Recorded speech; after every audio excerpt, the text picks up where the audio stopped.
স্পষ্ট করে বলতে চাই, আপনাদের যাদের কাজ ক্যান্টনমেন্টে, আপনারা ক্যান্টনমেন্টেই থাকুন। আমরা আপনাদের প্রতি শ্রদ্ধা জানাই, সম্মান জানাই। দেশের সার্বভৌমত্ব রক্ষার ক্ষেত্রে আপনাদের যে অবদান রয়েছে সেটাকে আমরা স্বীকার করে নেই।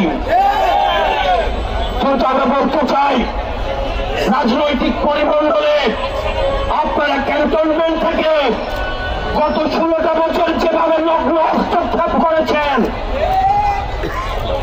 যেভাবে ক্যান্টনমেন্টের বিভিন্ন দপ্তর উপদপ্তরের মধ্য দিয়ে আপনারা রাজনীতিতে যেভাবে নগ্ন হস্তক্ষেপ করেছেন, 24 পরবর্তী বাংলাদেশে রাজনীতি নিয়ন্ত্রণ করবে শুধুমাত্র রাজনীতিবিদরা।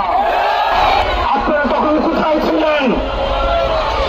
বিগত 1.5 দশক ধরে আমরা কোন চ্যানেলকে দেখি না পদত্যাগ করতে। দেশে এত অন্যায় অবিচার, এত গুম হত্যা হয়েছে, এত জুলুম প্রতিষ্ঠিত হয়েছে, আমরা কোন সচিবকে দেখি না পদত্যাগ করতে। একটা চ্যানেলে কি মেরুদণ্ড সুতা ছিল না? আপনারা তখন কোথায় ছিলেন? আমরা কাউকেই দেখি নাই ও অন্যায়ের প্রতিবাদ করে কেউ চাকরি থেকে পদত্যাগ করতে। আমরা আপনাদের সাথে বিনয়ের সাথে, আমরা আপনাদের কাছে বিনয়ের সাথে আমরা আহ্বান জানাবো।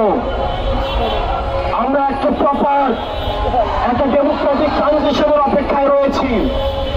সেই গণতান্ত্রিক প্রক্রিয়ার মধ্য দিয়ে আমাদের যে ন্যূনতম সংস্কারগুলো রয়েছে, এই সংস্কার প্রক্রিয়া শেষে আমরা একটি ফ্রি, ফেয়ার এন্ড পার্টিসিপেটরি নির্বাচনের মধ্য দিয়ে, যেটি গত 1.5 দশক ধরে রাষ্ট্র কাঠামোর সহযোগিতায় এই গণতান্ত্রিক পরিবেশের আপনারা নষ্ট করেছেন, আমরা সেই পরিবেশে ফিরিয়ে দিতে চাই। সুতরাং এই পরিবেশটিকে ফিরিয়ে দেওয়ার জন্য আপনারা বাধা হয়ে দাঁড়াবেন না। প্রিয় সহযোদ্ধা এবং রাজনীতিবিদ আপনারা যারা রয়েছেন, আপনারা আওয়ামী লীগকে এখন চিনে উঠতে পারেন না। শহীদ জিয়াউর রহমান আওয়ামী লীগকে পুনর্বাসন করেছিলেন, পুনকে তার জীবন দিয়ে সেইটাই মেটাতে হয়েছে।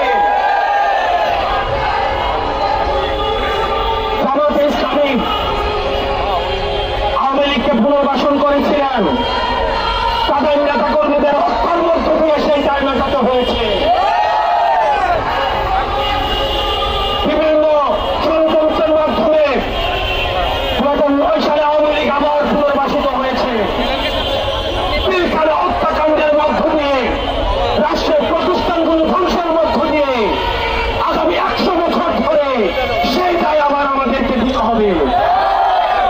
আবার যদি কেউ আওয়ামী লীগকে আবার পুনর্বাসিত করতে চায়, তাহলে তার জীবন দিয়ে সেইটাই আবার পুনর্বাসিত করতে হবে।